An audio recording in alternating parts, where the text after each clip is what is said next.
Octavia Holland joins me now from the single-parent charity Gingerbread. Octavia, it's great to have you on the programme tonight. Of course, I know you are a mum as well. Have you personally noticed things getting more expensive?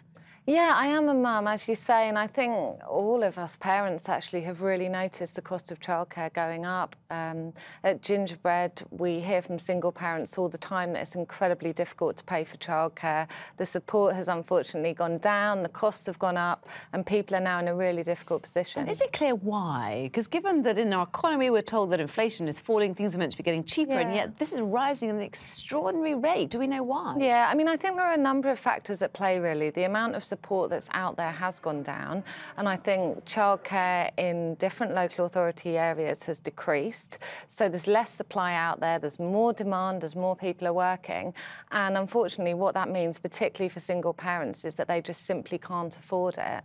OK, so in an ideal world, if we lived in one, for single parents and parents, or two parents who are kind of living and working together, what would you like to see happen? Well, I think the problem is that each political party has put forward a proposal for addressing the problem, which is a good step in the right direction, but there are fundamental problems across the whole system.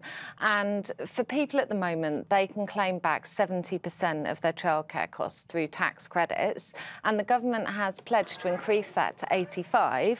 But unfortunately, that additional support isn't going to come until 2016, and it's only going to come for some people. So a first step would be to increase the support much more quickly, because we know it's a real problem now.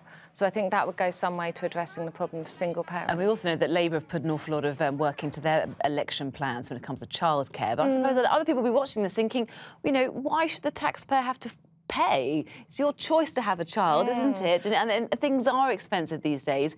Why should it be up to the taxpayer to fork out? Well, I think that the point is that it's actually a really sensible investment, because ultimately if people are working, then through tax and national insurance, that money is coming back into the system. And I think the government is very keen that everyone works. Single parents, we know from our own members, really want to work, but unfortunately at the moment it's just not practical. And we had a phone call today actually through our advice line from a single parent with a one-year-old child who wanted to increase her hours up to full time, and when she'd done the calculations with her childcare, she would actually be worse off. She'd have to find additional money for childcare. So it's not sensible for anyone, for single parents, couple parent families, or society at large, for there to be this problem with affording childcare.